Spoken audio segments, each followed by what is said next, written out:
ভিডিওটা দেখে আবার এটাকেও ভেবে বসো না আমি এই চৈত্র মাসে বিয়ে বাড়ি খেতে গিয়েছিলাম।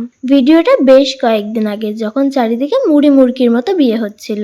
রেডি তো হয়ে নিয়েছি, চলো এবার বেরোনোর পালা। বিয়ে বাড়ি যাওয়ার জন্য তৈরি? হ্যাঁ, এখন এরকম লাগছে, কিছু করার নেই, কারণ বিয়ে বাড়ি আমার বাড়ি থেকে অনেক দূর, আমাকে এইভাবেই যেতে হবে, তাতে চুল ফুল নষ্ট হয়ে গেলেও আমার কিছু করার নেই। এডিট করতে বসে নিজেকে যখন এই জ্যাকেট পরা অবস্থায় দেখছি তখন আমার নিজেরই গরম লাগছে।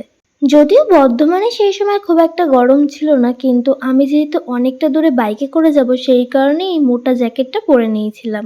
আশা করি এই রাস্তাটা দেখে অনেকেই বুঝে গেছো এখন আমি কোথায় যাচ্ছি, আর যারা বুঝতে পারছো না তাদের জন্য বলে রাখি, আমি যাচ্ছি আমার দিদির শ্বশুর বাড়িতে। এই রাস্তায় একমাত্র নিজের গাড়ির লাইটই ভরসা, তবুও যা এই রাস্তায় আজকে কয়েকটা বাইক দেখা যাচ্ছিল, কারণ সামনেই রয়েছে বিয়ে বাড়ি।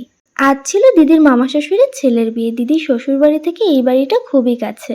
বিয়ে বাড়িতে যখন এসে আমরা পৌঁছেছিলাম তখন ঘড়ির কাঁটায় প্রায় রাত্রির 9টা।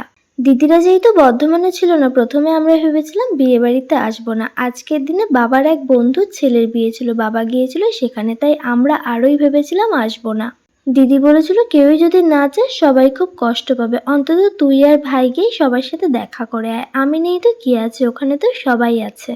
বিয়ে বাড়িতে গিয়ে ভিডিও কল করে ননায়ের সাথে সবার দেখা করাচ্ছিলাম। বিয়ে বাড়িতে সবাইকে এক জায়গায় দেখে দাদার একটু মনটা খারাপ করছিল, কারণ সব সময় তো সবার সাথে দেখা হয় না, এইসব পারিবারিক অনুষ্ঠানেই সবাই এক জায়গায় হয়। এত বড় লাইনে মাসিমা আমাকে দাঁড় করিয়ে গিয়েছিল ফুচকা খাওয়ার জন্য, কিন্তু লাইন দিয়ে আমি শুধুমাত্র একটা ফুচকাই পেয়েছিলাম, কারণ রাত্রির 10টার সময় মোটামুটি ফুচকার বাক্স খালি হয়ে গেছিল।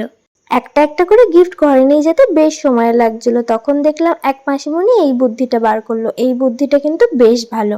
মোটামুটি বিয়ে বাড়ির যে লোকজন ছিল সবাই খেতে চলে গেছে, তাই এখন ব্রাইড নিজের মন মতো করছে ফটোশুট। আমরাই বা ওখানে দাঁড়িয়ে কি করব, তাই চললাম পেট পুজো করতে।